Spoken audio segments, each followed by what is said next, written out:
Hello, welcome to technical NCR. आज हम Elon Musk के बारे में पूरी बुक जानेंगे। यह बुक एशली वैंज ने लिखी है। आज के तौर पर आप सभी को पता ही होगा कि सबसे पहले धनवान एलोन मस्क का नाम लिया जाता है।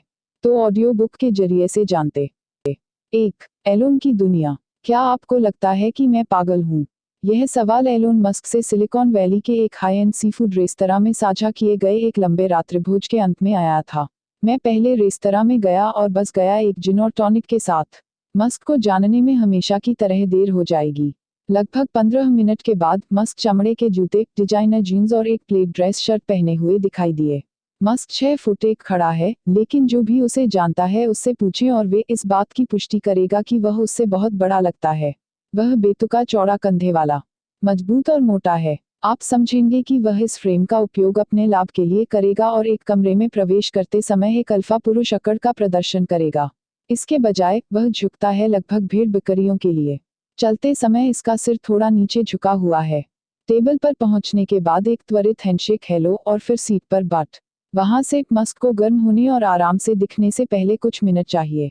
मस्क ने मुझे रात के खाने के लिए कहा, एक तरह की बातचीत के लिए।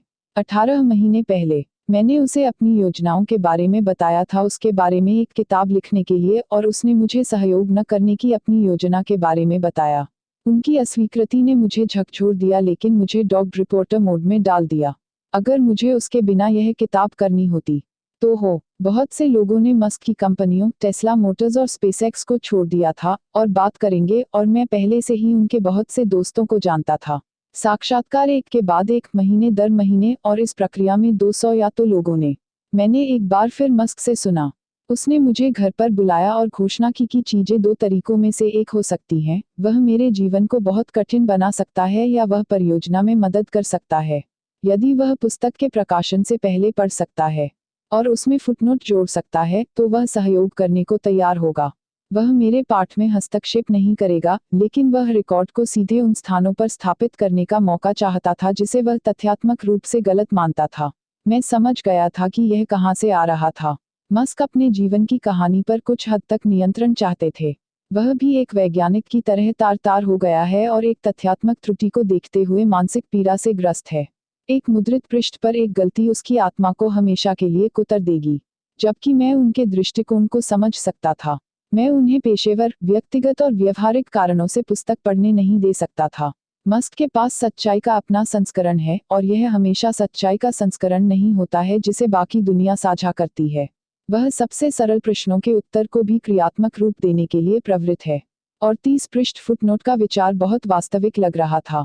फिर भी हम रात के खाने के लिए सहमत हुए। यह सब चैट करें और देखें कि यह हमें कहां छोड़ गया। हमारी बातचीत की शुरुआत जनसंपर्क करने वाले लोगों की चर्चा से हुई। कस्तूरी पीआर कर्मचारियों के माध्यम से कुख्यात तेजी से जलती है, और टेस्ला एक नए संचार प्रमुख की तलाश में थी। दुनिया में सबसे अच्छा पीआर व्यक्ति कौन है? उसने बहुत मस्किन अंदाज में पूछा। फिर हमने आपसी परिचितों, हॉवर्ड ह्यूजेस और टेस्ला कारखाने के बारे में बात की। जब वेटर हमारा ऑर्डर लेने के लिए रुका तो मस्क ने उनसे ऐसे सुझाव मांगे जो उनके लो कार्ब डाइट के साथ काम करेंगे। वह काली स्क्वीड स्याही में भिगोए हुए तले हुए झींगा मछली के टुकड़ों पर बस गया। बातचीत शुरू नहीं हुई थी और मस्क पहले से ही खाना बना रहे थे। उन्होंने रात में उन्हें जगाए रखने के प्रमुख डर के बारे में खोला, अर्थात गूगल के सह संस्थापक और सीईओ लैरी पेज मानव जाति को नष्ट करने में सक्षम कृत्रिम बुद्धिमत्ता संवर्धित रोबोटों का एक बेड़ा बना रहे होंगे। मैं वास्तव में इसके बारे में चिंतित हूँ, मस्क ने कहा। इससे मस्क को यह अच्छा नहीं लगा कि वह और पेज बहुत करीबी दोस्त थे, और उन्होंने महसूस किया कि पेज मूल रूप से एक नेक इरादे वाले व्यक्ति थे, न कि डॉ एविल। वास्तव में यह एक तरह की समस्या थी।